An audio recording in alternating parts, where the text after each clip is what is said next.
Hello and welcome to Camp Xbox. One of the great things about being into Xbox nowadays is that the original Xbox Live is back through Insignia. They offer a new way to replay these classic games online. Things like gamer tags, leaderboards, and online gaming are easier than ever to set up and play. I know some of you have this set up already, but if you haven't, there's a link to a guide below, and now you don't have to mod your Xbox to get Insignia. Today, I want to showcase some games that I think are great on this service, as not all games are supported yet. I tried to put a mix of fun games that are actively played here. One thing I'd like to emphasize is that you should join the Insignia Discord, as that's where events are organized, and you can also set up some yourself. This is the best way to get people to play together. And let's go ahead and get into these games. All footage was captured off of an original Xbox, and I'd like to thank my YouTube channel members for their support.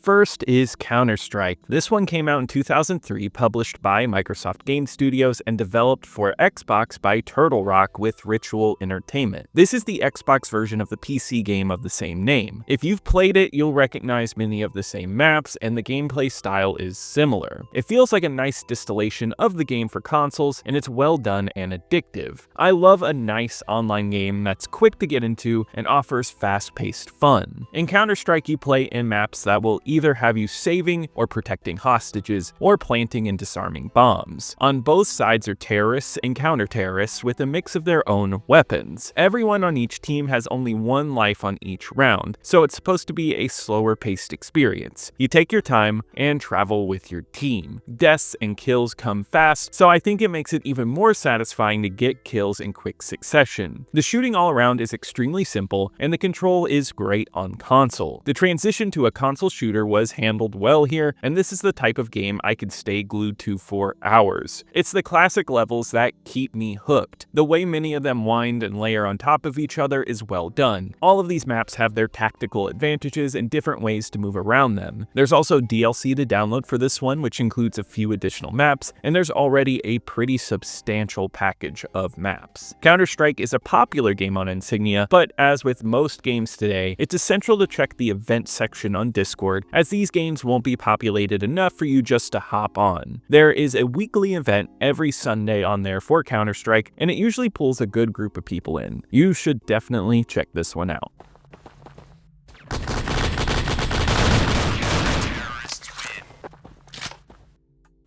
Next is Star Wars Battlefront 2, which was published by LucasArts and developed by Pandemic Studios in 2005. I honestly could have put both this and the original here today, but I'm gonna go with the sequel here because it is the more polished game in my opinion, with a smoother feel to it. Battlefront is one of the most iconic games of the 6th generation and is one that I played a ton of back in the day. In this game, you play on giant battlefronts across the Star Wars universe. Your goal is to take down different points on the battlefront and take over everything. You get to pick from a selection of various styles of characters with snipers, demolition experts, and assault characters. Yet the strongest element of the bunch is the ability to play as a Jedi or Sith. These are all famous characters across the Star Wars universe, and they dominate the battlefront. When you get to play one, you feel powerful, and it's awesome flying all around with you annihilating enemies. It's a fairly simple online game where you go in, kill enemies, and capture points, but the teams are so large and the deaths come really fast. It's easy just to keep on rolling through the game, and it's all about pushing in as a team to take on the enemy. It's the ease of play and scale that makes this one work so well. These games are on huge maps with a large number of characters, and it's full. They flood the screen, and the sheer scale of the game is awesome for the time. Battlefront 2 has been a popular game on Insignia for a very long time now, and was supported pretty early on. It usually has events every Friday night over there. Also, I'd like to add for any of these games, as well as the other supported games, in the Discord, you can actually ask to set up an event. If you know you can host and want to play something, it's always a great idea to plan something out so people can know when to join in. If you choose Battlefront 2, you are definitely going to have a blast.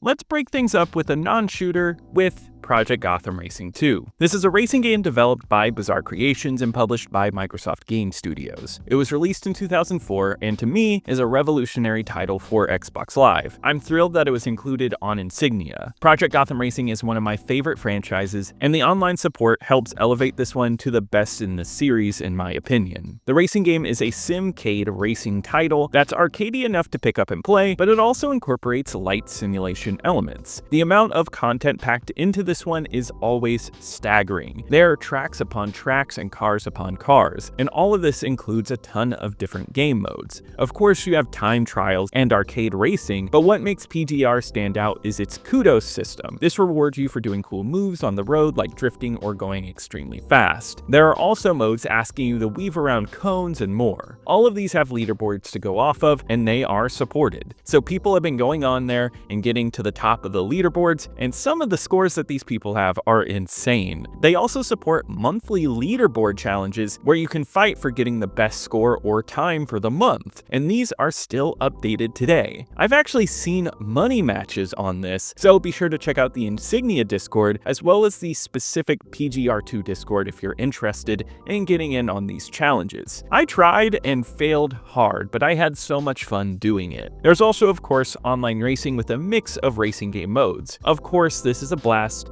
and if you're racing online, this one feels perfect. I find that this game runs smoothly and controls so well. It's an addictive experience. This, along with Halo 2, I always feel like is active. There are always people willing to hop on to play this one. What I like about this one is that you don't need a session to play it online. There's always some type of competition even when alone, and I think that's why this one is such a strong release. This is one I highly recommend playing on Insignia, even if you don't plan on playing with others.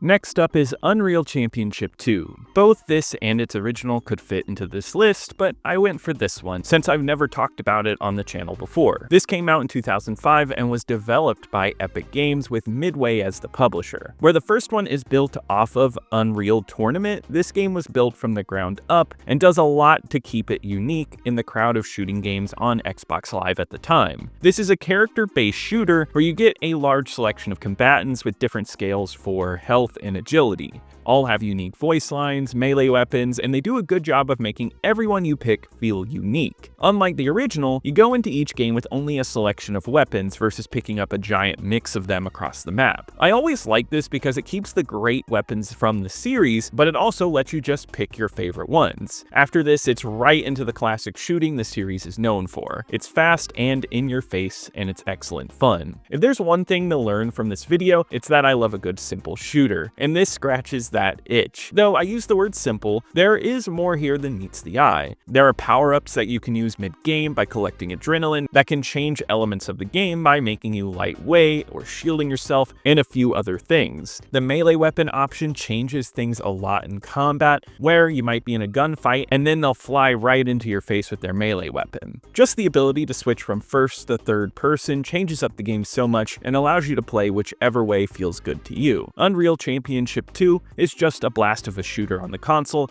and I highly recommend playing it. This and the first one have regular game nights every Saturday night, and there's always a fun crowd rotating through it. I have a special place in my heart for this series since the first one was my first Insignia game. If you want a great way to spend a Saturday night, check this one out.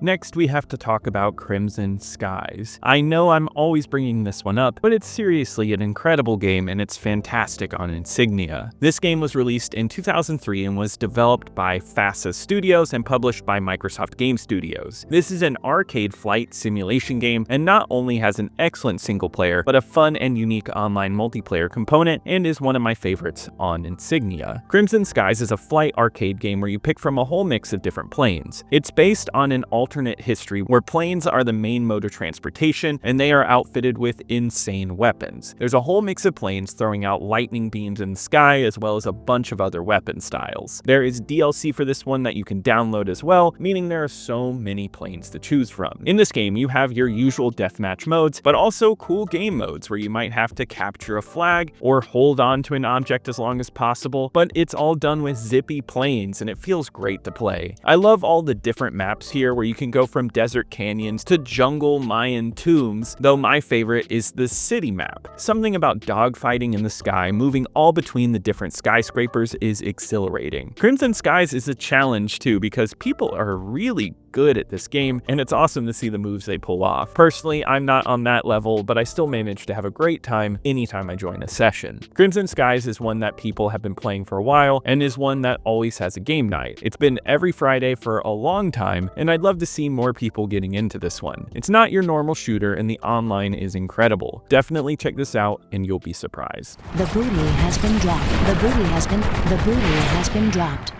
Next is an obvious choice with Halo 2. I do think it's perfect to include because I know for a lot of people, this was a huge reason to play on Insignia. This one came out in 2004 and was developed by Bungie and published by Microsoft Game Studios. This is one of the best games on the Xbox, and the online multiplayer was revolutionary for the time. It kept people around forever, and it still has people playing to this day, and I feel like it's always being played on Insignia. Halo 2 is a quintessential shooter of the era, and the feel of it is awesome. All of the different weapons, like the incredible BR and the energy sword, it's all so much fun to mix and match these weapons, and getting in the fights online using them is one of my favorite things. It's almost hypnotic in the way it keeps you wanting to play game after game. I think it's the overall simplicity of how it feels, but how hard it is to actually master. The game mode that defined Halo 2 for me was SWAT, where it's all about the quick pull of the trigger and being as fast as possible, though there is so much more here. You have Team Snipers, Slayer, Oddball, and so many more game modes that are great to mix and match between. Throw in some amazing maps along with the excellent DLC maps, and you're in for an awesome night. Halo 2 had so much to offer in its time, and being able to revisit it is a great thing, and if you played Halo 2 back in the day, this is worth returning to. It's just as good as it was in 2004, and though there are not as many people as back then, Halo 2 still gets quite a few people on. There are always game nights for this game, and there are Discord servers just for Halo 2. On most nights, you can hop onto the Insignia website, which does track how many people are on certain games, and there will usually always be a few people in Halo 2. So if you joined for that,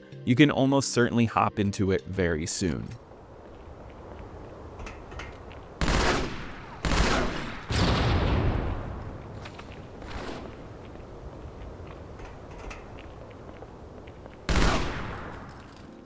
Let's round off the list with one that I played very recently and really enjoyed, Rainbow Six 3. This came out in 2003 and was developed and published by Ubisoft. This is a tactical first-person shooter that takes a little bit to get into, but is a very rewarding experience. I played this online for the first time years ago, and I didn't like it, but this last session, I had a blast. It's similar to Counter-Strike, where it's not all about running and gunning, but taking your time in order to take out the other players. Guns in this game have heavy recoil, and you need to select the right weapons and equipment when you go in the firefights. Once you get the hang of it though, it offers a really fun and fast multiplayer shooter. Much like Counter-Strike, a round of this can go by extremely fast, and then you just keep going on game after game, even if you die fast. But also, there's a really solid post-death following screen that feels well done for 2003. You can tell what my tastes are for online games from this video, and I like solid shooters like Rainbow Six 3. I think it's the maps that push this one over the top for me. These levels wind and weave and have so many paths to walk around in. It's a game about map knowledge and understanding vantage points, and knowing where you should be aiming whenever you turn a corner. There are all these realistic areas with great detail. These maps are small, but intricate, which I think is always the best for awesome level design. I noticed this one has really taken off as a popular game on Insignia. When I was on, there was a ton of people. They have events every Sunday on the Discord, but I've seen games start up on random nights as well. And that's why I'll definitely say again, join the Discord and see what's going on there. Check the events tab for upcoming things, and maybe start your own if you really want to. It's been amazing to play these classic online games again, and if you haven't tried it, I'd love to see you on there. And be sure to let me know in the comments any Xbox Live memories from the past or maybe on Insignia.